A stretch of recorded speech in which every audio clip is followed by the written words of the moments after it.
How are you today? I'm good, thank you, Bonnie. Yeah, how are you? I'm great. Greetings from Toronto, Canada. Oh, Yes, it's nice and cold and snowy here. I don't know about you, but not liking it. yeah.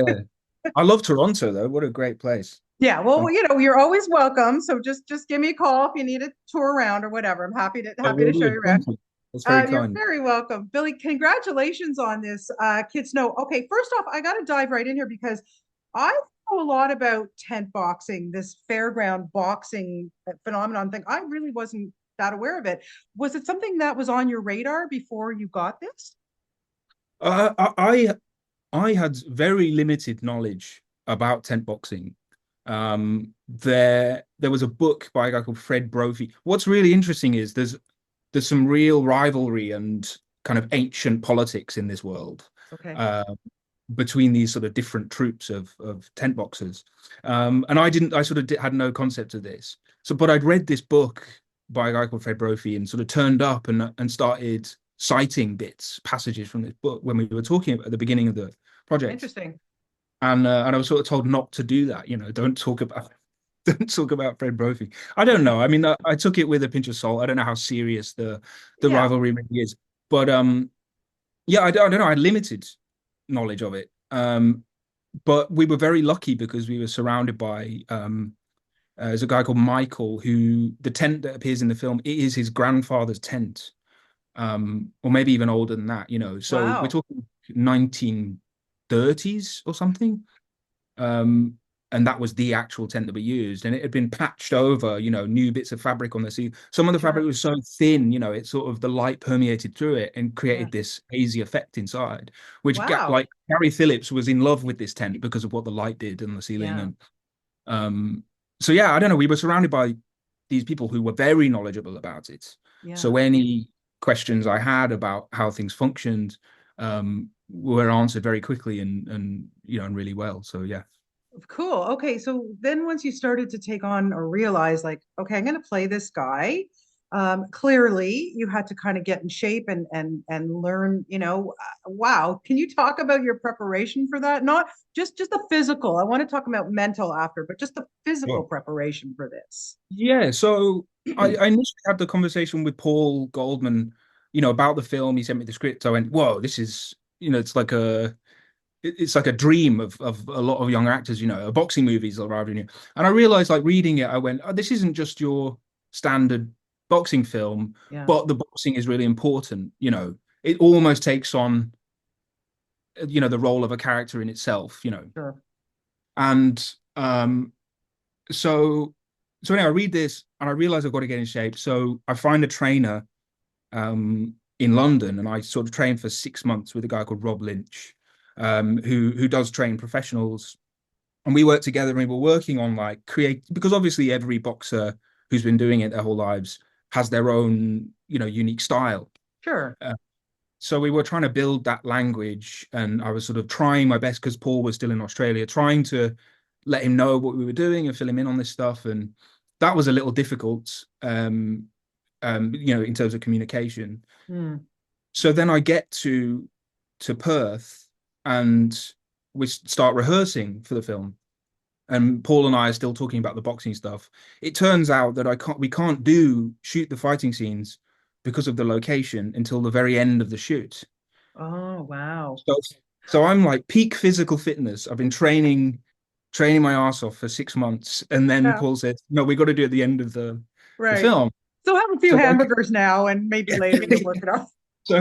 so but the plot thickens. Then Paul says, "So we got to go right, and we're pretty much shooting chronologically in a way, as much as we can." Yeah. And he's like, "So you're really washed up at this point. You're drinking really heavily."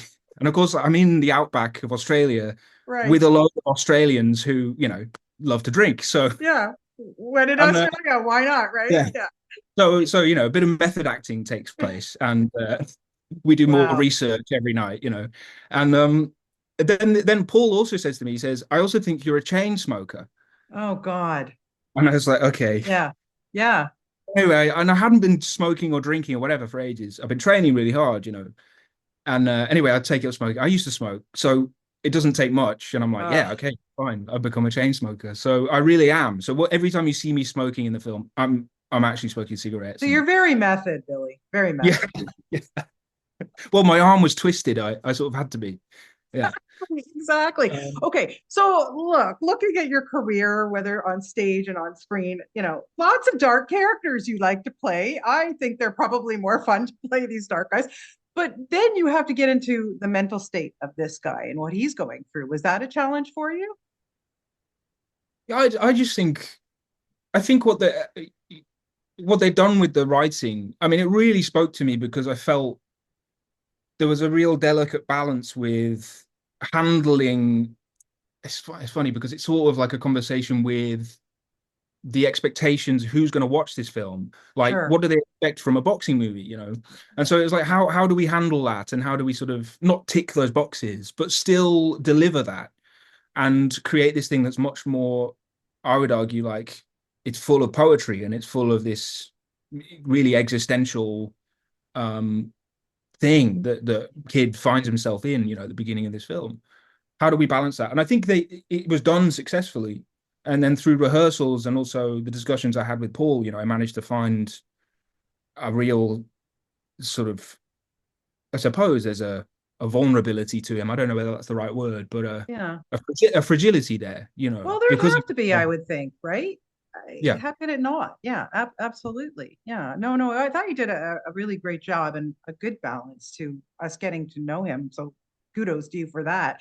no, thank you. And then you shoot out, we were just saying in Australia, out in the outback, like who's there? There's can't get cell service. You can't like you're kind of, what was the decision for you? Was that exciting for you to go shoot in that part of the world?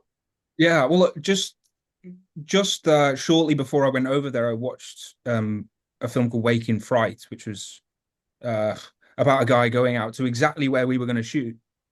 Um, and he's sort of gone on holiday. He's a teacher, and he just gets really drunk, and it's a nightmare. It turns into a nightmare of a film. Yeah. Uh, so Great. then Okay. Maybe yeah, you shouldn't have watched that.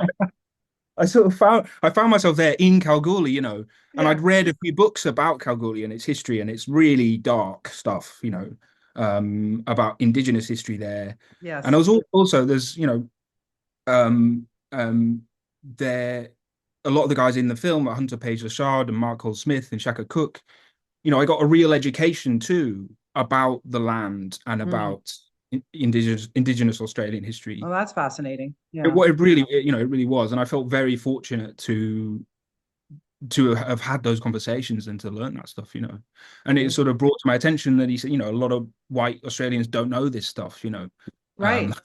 you know, and so I can't remember what your question was, but it was otherworldly to say the least. Yeah, just working out there for sure. Yeah, Yeah. Yeah. it really Different was. from what you're used to, I would think. Like absolutely, it Yeah. was. I mean, the land is magic. You could be it could be thousands of years ago that we're talking about. It could be 70 years ago, and Yeah. it's the same. Yeah. Except, Yeah. except all these like giant mega mines where they're just pillaging the land. It's yeah, it's Interesting. yeah, Yeah. So much history. Absolutely. Well, talk about having the opportunity to shoot in a beautiful location. I want to talk to you a couple seconds about A Perfect Couple. Because when I got that, man, I just dove in and binged the entire series. It was so much fun to watch that, honestly. But this one, you're playing like kind of the good son, like for a change, something a little different. But then you look at yeah, this cast you're working with, holy mackerel. But I gotta tell you something, Billy, because I usually fast forward through opening credits. I could care less. I watch, whatever, and I watch my show and I know who's in it. I couldn't get enough of those opening credits. That dance yeah. was spectacular. But I know that the cast kind of shunned it in the beginning. Like you guys were on this kind of what's actors going, what the heck? Honestly, did you have so much fun doing that? Because it sure looked like it from my perspective. Yeah, yeah, no, you know what? It was a bit of fun, I suppose. And the idea of doing a TikTok dance, I kind of knew, I called it. I said, I think this is going to be the opening credits. Um, and I thought it's kind of exciting because we are sort of commenting on this world and we're commenting Yes. on these characters and, very wealthy Americans and I thought, well, this is kind of great because it sort of lulls the audience into not kind of not knowing what to expect, you know. Yeah, And it's a surprise, it's a shock thing, but it's also there's also something kind of you realize by the third episode maybe that it's almost grotesque yeah, because absolutely, you know, absolutely. you Yeah, know. So I thought if that's what the intention is with this dance, I have no kind of issue with it because I thought it would be, you know, if it does that successfully, then great. But I think there was just a little anxiety about having to do a dance together. You know, right. why is it there? You know. Yeah, but once you watch it and you see everybody, because that's how I like watching it each week or each episode, because I was able to focus in on somebody else each time, right? And it was fun to watch it. But speaking of that, Cass, like I mean, when you're working with veterans like Liev Schreiber and Nicole Kidman as your parents, and oh my God, that like I say, the whole cast, Eve Houston, everybody's so good. What do you as an actor take from working with those veterans? You know, like, oh God, I love Liev Schreiber. He's just phenomenal. He was so great in this. Yeah, yeah. I mean, I think I've been really fortunate, kind of throughout my career, and there've been a number of occasions where you know that has happened, and I've worked with some, you know, some big hitters, and it's Yeah, funny you because have. you kind of you don't ever want to treat them any differently to anybody else, Yeah, and I've often been like really pleasantly surprised because you know they do the same to you. And for me, like one of the key things about acting is, and acting with anybody, is being able to like pick things up from them and learn from them and be able to discuss if they're open to it, you know, their sure. career and you know what their trajectory has been. And I was very lucky on that job because both Liev and Nicole were very open about that stuff and very happy to talk about it, you know. So yeah, it was great. We also just had a lot of fun, you know, doing Yeah, I'm it. sure. Yeah. Yeah. Yeah, Which absolutely. it was refreshing for me to do that Yeah. because Yeah, it's yeah, not. something very different for you. Absolutely. Yeah, and again, you started your career on stage and then you kind of go back and forth between stage and theater and sorry, and TV and film. What do you prefer? Do you like being out there in front of a live audience?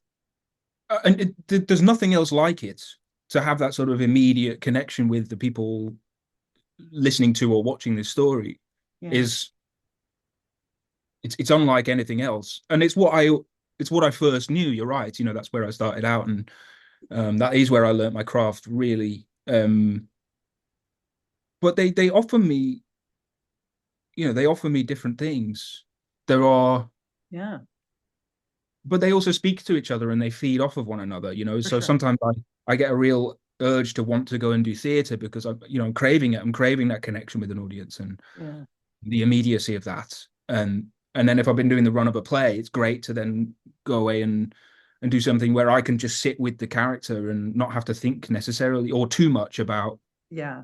you know, what people are receiving, you know. So Yeah. yeah. Amazing, amazing. So after Kids Know, what can we expect from you? Anything you can tell us about?